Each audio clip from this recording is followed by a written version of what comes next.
This is one skate or V2 on flat terrain, and this is offset or V1 on a climb. Top skiers use a very different skate push in these two situations, and you should too. Make sure you check out NordicSkiLab.com. Members get access to a huge collection of expert demos, drills, and explainer videos like this.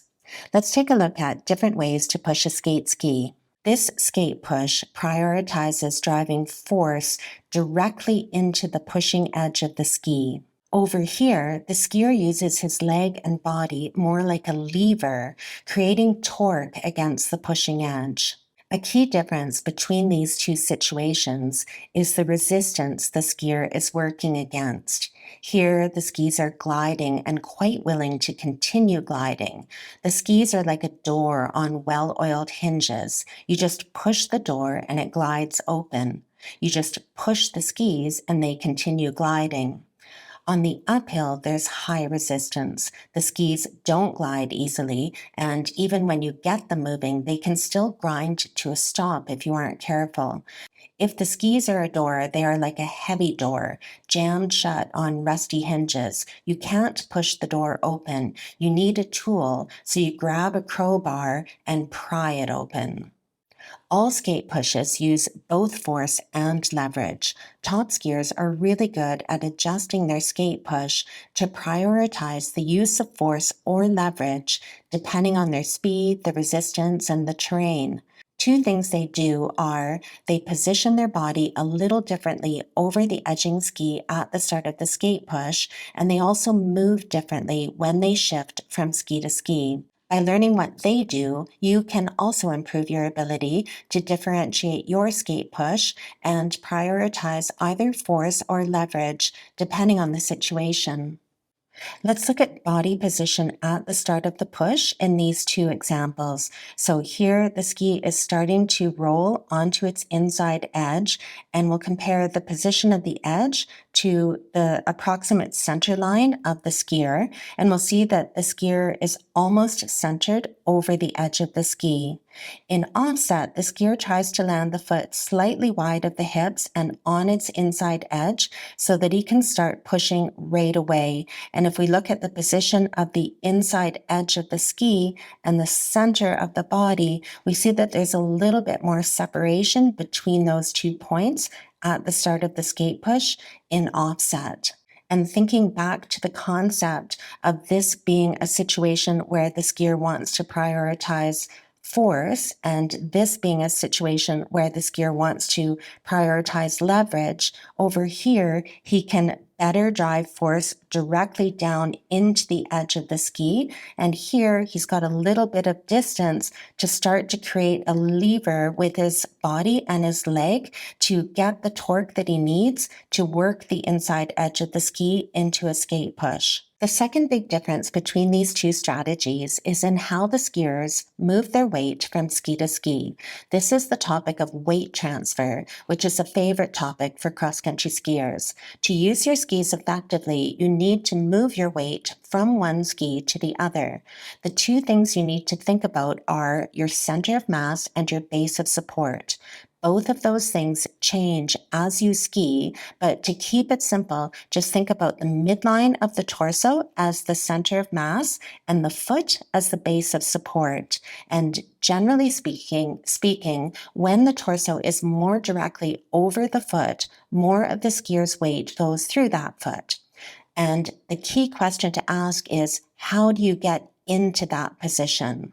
So, for example, what are Dasha's options for moving her weight from this foot to this foot? Remember that we've got 2 points. We've got the base of support and the center of mass, or just the midline of the torso. To get her center of mass over a new base of support, she can either move her center of mass over top of the new foot, or she can move the new foot underneath her center of mass. Let's take a look at what she does. Here, she brought her foot underneath her center of mass. So she transferred her weight from one foot to the other by moving the foot underneath her. And that's akin to the strategy that we use in one skate. In this example, her feet, or her two options for her base of support are wider and her center of mass is in the middle. And what she's going to do is she's going to shift her center of mass over to the new foot. So now the feet are staying wide and she's moving the torso or the center of mass from one base of support to the other. And this is akin to what we do in offset. The reason we use this different strategy in offset has to do with the wider V angle of the skis. In these two demonstrations, the athlete Scott is going to demonstrate the two different ways you can move to get your weight onto the new ski. In this example, he brings his foot underneath his torso. So the base of support, he's moving his base of support underneath his center of mass. And in this example here, he's going to work harder to move his torso or his center of mass over the new base of support. And the reason why this is better has to do with how the feet land when you use these two different strategies. When you draw your foot closer to the midline when you're skate skiing uphill with the wider stance, can you see how the tail of the ski forces this foot here to step further forward up the hill? And when you look over here, when he moves his weight over to meet the new ski, he doesn't have to step as far forward up the hill. Overstepping or stepping up the hill is a big no-no because it's essentially putting a brake on your forward momentum. It's one of your top priorities in offset and uphill skate skiing is to avoid overstepping. You want to keep the feet underneath you in that direction. So your hips should be above, on top of your skis, on top of your feet. Your feet should not be stepping up the hill. And learning how to move your weight onto the new ski by pushing off of the other ski so that your torso moves in that direction rather than drawing the foot underneath the body. That's one of the key skills to work on if you want to improve your uphill skate skiing.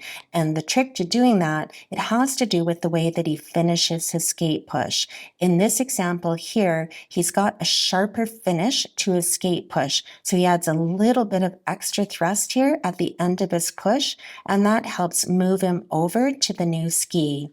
Here, he's a little bit softer at the end of the skate push, and that contributes to his need to draw the foot closer to the midline, which again, in turn, causes overstepping.